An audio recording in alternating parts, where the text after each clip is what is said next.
Hey, it's Chris. Best of the rest of the year 2025 edition, retail. Now, I have a poor track record at retail. However, I am still good at picking out great games, just not always great games for me. See how that works?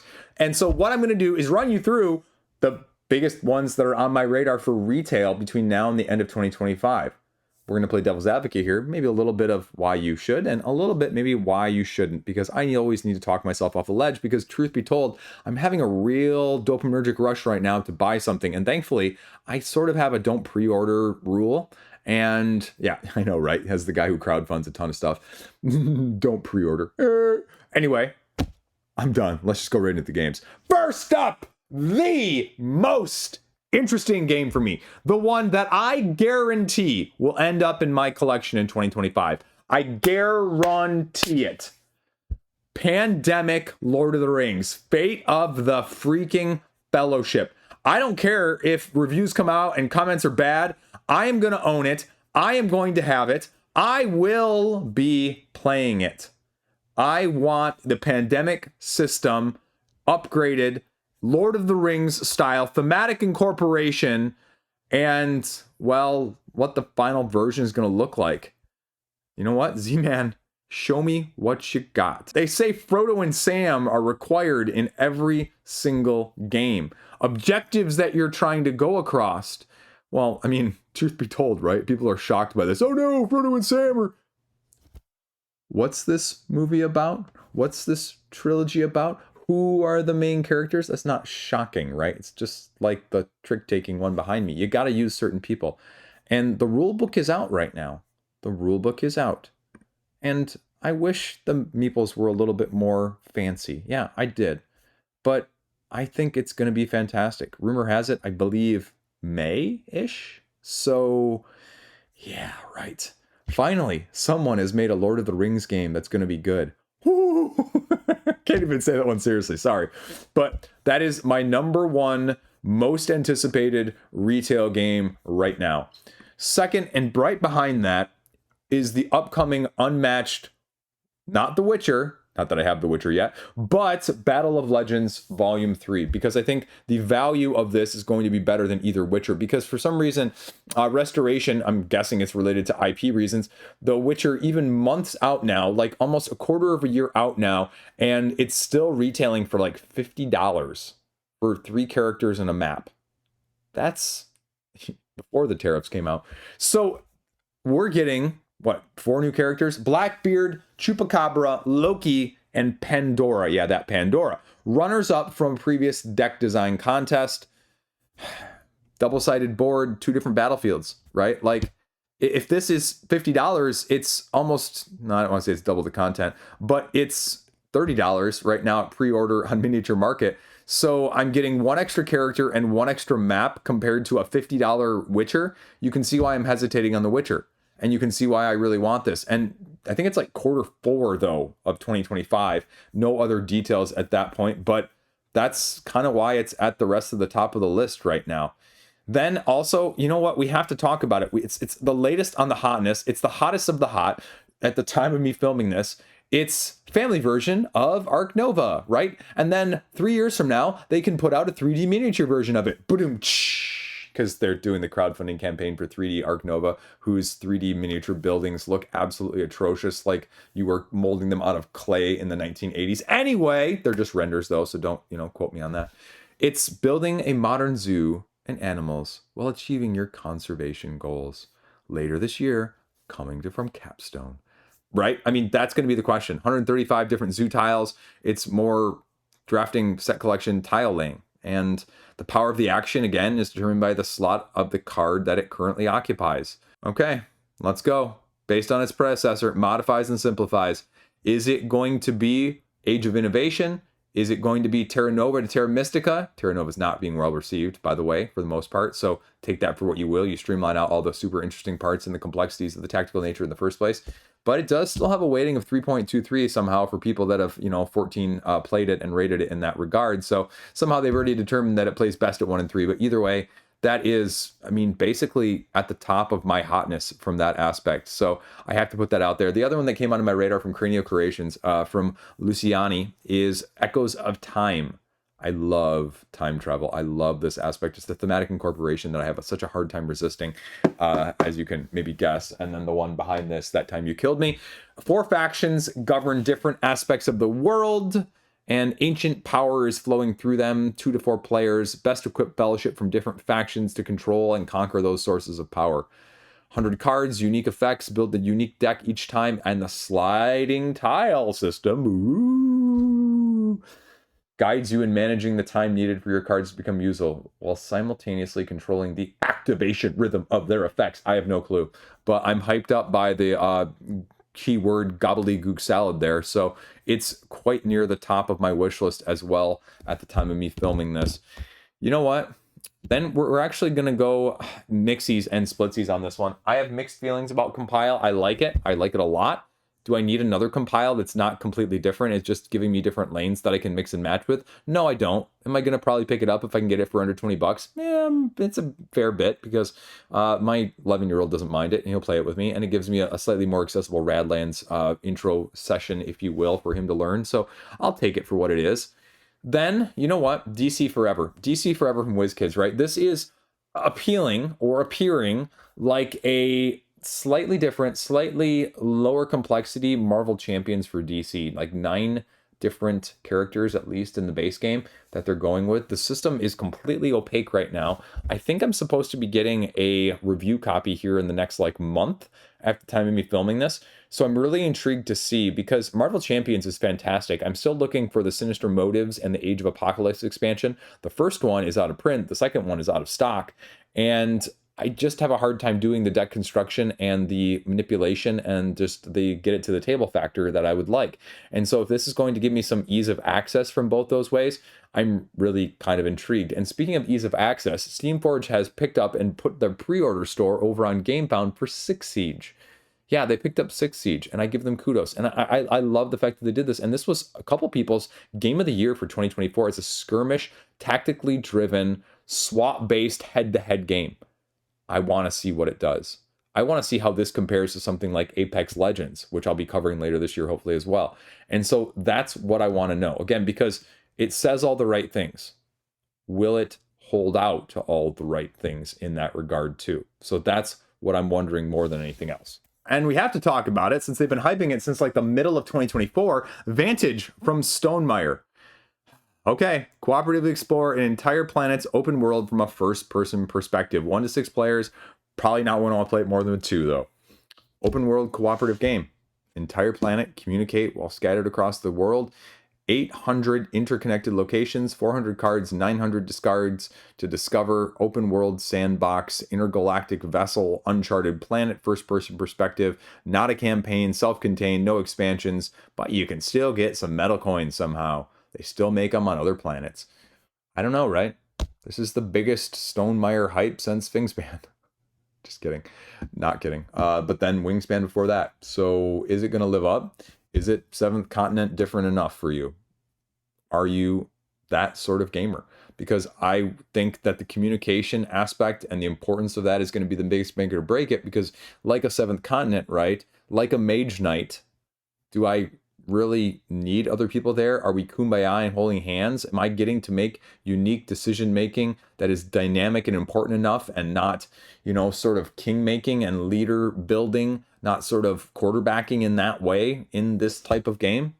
I have no idea. I guarantee that the people who cover his games extensively are going to have a lot of thoughts on this one the second they can get their hands on it, just like with Wingspan as well.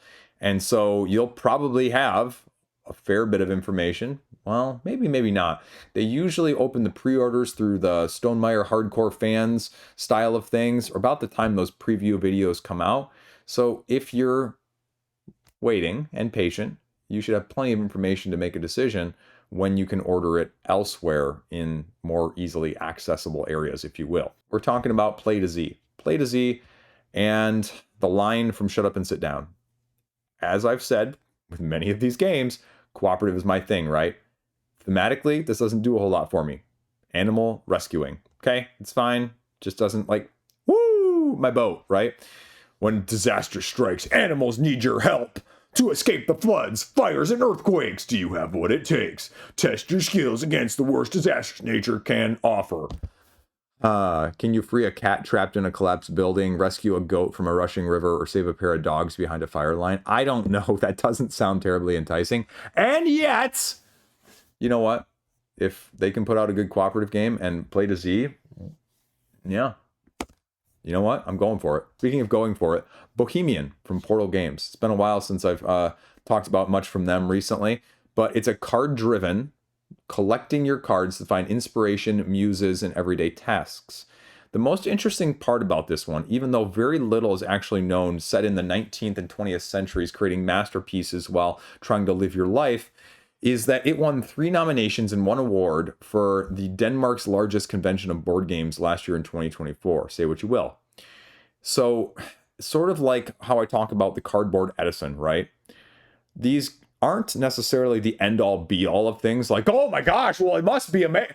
At the same time, with the competition that's out there nowadays, that isn't nothing either. And I think it's overlooking sometimes some of those clues that are going to tell you how good actually could a game like this be, but it's still sort of a big question mark as a whole.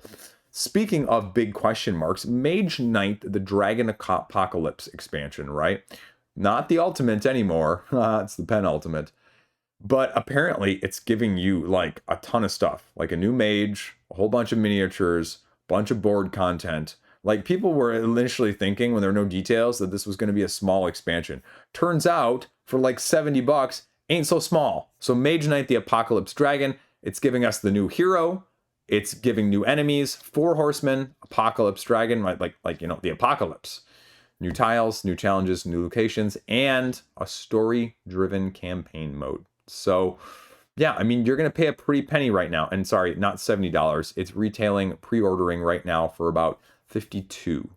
So, not insignificant for an expansion, but it seems like WizKids is really putting out a lot with this in the first place. You know, Cardboard East turned me on to this one, and it is going to be getting a wide retail release this year. It's already getting more of an Italian release right now, and supposed to be having publishers on North America pick it up and maybe have it by the end of the year. And this is Shinjuku, right? You've never heard of it, but it's a strategic network building game, pick up and deliver. And you know me, I'm not a big fan of pick up and deliver. So for a pick up and deliver game to make it on this list, saying something. Building stores in Tokyo, connecting rail lines so you can build the most successful conglomerate. New customers arrive, purchase 4 goods. It reminds me a little bit of On the Underground, if you will. And the English-Italian version should be more available. There is actually 1 or 2 copies from stores available in Europe right now. I was looking at it the other day. Only $56 for a game. That's not a big deal. $56 to ship it in America, though. So no thank you. So we're going to wait for a North American publisher or distributor to pick it up. And it just seems like something doing a little bit clever. And so I'm interested to see if this one is like the On the Underground enough for me to replace one with the other, or it's different enough to own both in that regard as someone who, you know, doesn't typically go for these things in the first place. Speaking of things I don't always typically go for, though, the latest spell game from Ravensburger is Druids of Edora. No information known except dice placement, building menhirs, and, well, trying to use healing herbs and mysterious stones. It's got druids as the theme, folks. That is literally all we know. You Feldian Felders are going to buy it sight unseen, because I know there's people that just collect his games. Is this going to be better, worse, or somewhere in between? We have zero information, not even a wait on Board Game Geek. And so we're just gonna, well, wait. Staying outside of my comfort zone, we'll go to Devere with Transgalactica. This is, right now, they're heavy, right? This is from Danielle Tassini, so this is the one that, you know, from the Devere side of things, they put out 1 or 2 of these big name, heavy, excellently produced and excellent mechanically games a year, pretty much, it seems like.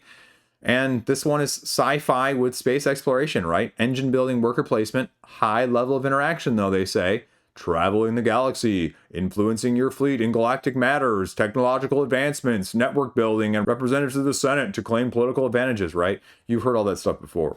Again, with any of these spacefaring worker placement games, what's the catch? What's the hook? 5 rounds. Captains get actions. Other players follow those actions with no bonus. Little by little, increase all that crap that I just mentioned in complete missions. May the best spacefarer win! Pre-order for $56 right now. Somehow, 14 people are still owning it right now at the time of me filming this, even though it's not technically out. So we'll see. And speaking of other things I don't know about, a couple games on my radar that we got to wait and see with as well. Raas, a dance of love, I have no clue, folks. Arcane Wonder's potentially next big hit. A best dance troupe by drafting dancers spinning around a dance floor. Speaking of themes that I don't care about, however, competitive strategy, 7 discs, integrated intricate gear mechanisms with 6 dancers on each of them, differing in tempo and styles as you're basically trying to matchmake and go along and figure out which ones you can recruit as you try to outplay your opponents. Okay, intriguing. Naashi, 2-player hand optimization tableau building game. Only available in French, even though it's language independent right now. Someone's picking it up and bringing it over to North America at the end of the year. And, well, you have to improve your Japanese state as efficiently as possible in open drafting card set collection style of things. And it just seems kind of freaking sweet. But I'm waiting for the English edition to come out because I hate to try to learn the games without the support in that sense. So I'm just not good at that. But that one needs to be on your radar too, if you're like me. The Elder Scrolls Betrayal of the Second Era. I don't have a clue. People are saying it's the best chip theory game ever made. People are saying it's better than Too Many Bones. People are saying a lot of things. People are loving it. Is it the one to get in on though? For me, that's an expensive try before you buy, if you will. But it's doing some awesome things. They're streamlining it. They're making it easier for people like me to potentially get in. But it's still the complexity and min-max sort of situation that I just worry about. So, really, I'm hoping that somebody else in my game group buys it so I can try it out. Well, a couple little caveats here. I still haven't picked up the Summoner Wars expansion, Spectral Conclave and Isle Vekid as the 2 latest expansions. We haven't seen anything at this point about what Plaid has in store for Summoner Wars between now and the end of the year, so I'm super intrigued by that. The other one that I'm kind of going mixed halvesies on right now as well, I talked this up earlier in the year, and I'm having a little bit of Hyper's regret, right? You heard that here, Hyper's regret. How many times do you hear never mind, I'm not going to go there, get myself in trouble. Horrified Dungeons and Dragons, right? The whole issue of not being compatible, the whole thing of just crappy rules across the board, even though the ease of access and the accessibility should be better, just makes me kind of go, I don't have a freaking clue what to do with this one. I just want to love it, and I don't know how I feel. And the problem with that is, it's going to be a try when I buy, which is what I always tell you not to do, which means invariably, like a lot of these on this list, screw it, just say 3-6 months later, right? Hype hot cycle on my side of the camera, though, definitely causing a little bit of tension there. Then, we have to talk about it as well because it's one of the hottest of the hots. The Star Wars slap a theme on it, Memoir 44, Battle of Hoth. Right? As I said on the news video, it's the Battle of Hoth, which means inevitably we'll have the Battle of Tatooine, and the Battle of Coruscant, and the Battle of Endor, and whatever other battles they can milk this for. But at the same time, does it actually appeal to you? Again, sort of like Marvel Champions, Marvel United, whatever it may be, whatever your IP affiliation is, there are going to be certain people like ya boy that are going to look at this as a game that they had zero interest in before with the other theme, and now are going to be seriously tempted by it. Mechanically speaking, is it going to be that much different, or is it just going to be a straight up reskin? It's not going to be a straight up reskin, but it's going to intrigue me enough that, right? Heavy breathing ensues. And in case you didn't hear, CMYK is giving us a new edition of a game that, Chris, has a 6.6 rating on Board Game Geek. How are you endorsing its magical freaking athlete, right? The out-of-print race game with crazy characters racing to the finish and trying to manage them and your team to win the most that you can. It's CMYK. Like, I qualify them as a good person to put out a new edition of this game. Now, I know that the Magenta line has sort of gotten a little bit mixed reviews, but they definitely pretty up. And this is a game that really hasn't been available. It's a 1.3 rating on Board Game Geek, right? But it is athletes, special powers, and modest components. So it's kind of out to farm on when this one's actually going to come out later this year. It was supposed to be a little bit sooner, but you can at least pre-order it at the time of me filming this. And you know what? I do like their aesthetic. Then, Redo's Devere, at some point, is giving us a 2-player version of White Castle. Do you need a 2-player version of White Castle? Absolutely not. Is it going to be significantly different of the managing resource build engine dice placement that the original version did? Or is it going to be so overlapping that people are going to make the argument with Everdell and Azul similarly that it's just hitting too close to home? It doesn't veer far enough away. And why would I play this one over the other one when the other one plays quite fantastically at 2 in the first place? Subsequently, another version of things that we're seeing now, this one's a little bit of a tongue-in-cheek comparison of leaders. You recruit your unique champions, maneuver them on a grid to capture your enemy leader. Comparisons are to a lighter version of something like War Chest, which is amazeballs. So if you don't want to wait for leaders, well, you just go get War Chest, which has stood the test of time, tried and true already. The tricky part with a lot of these games is you have the knee-jerk reactions of the board game arena folks who are like, I played it once, this was terrible. I played it once, I didn't understand the meta, so this is a terrible game. So again, a lot of these comments, if you're looking, or a lot of these ratings aren't necessarily indicative of what the physical, I'm going to play this in my home collection versus I play this ultra competitively online style of things. So I think it looks really interesting to me, and it's going to be on my radar. This one caught my eye because All Play is coming up with this one soon, and this is For the Emperor, another small box. It reminds me very heavily, and I'm sure it's inspired in some ways, of Battleline Medieval, because you've got a 2-player controlling 7 different lanes, just getting more strength on the battlefield as you're playing these cards. But unlike Battleline, where you really, card laid is a card played situation,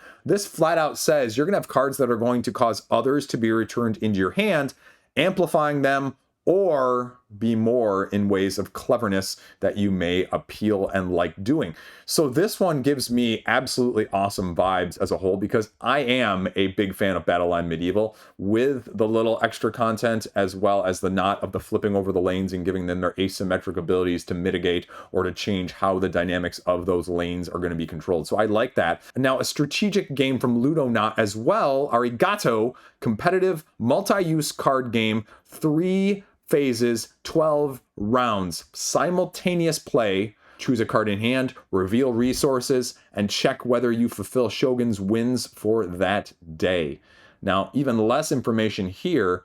This is a 1 to 5 player count. So again, I have no knowledge of what this is going to look like, but just the concept seems really cool. I'm going to include this one because it gives me one of my surprise hits from the last couple of years, Wandering Towers. If you're familiar with that game, it gives me vibes of this. And this is called, again, very, very descriptive here, Castle Razors, the 3 little pigs and the big bad wolf. Okay, Chris. Now what's the comparison though to Wandering Towers?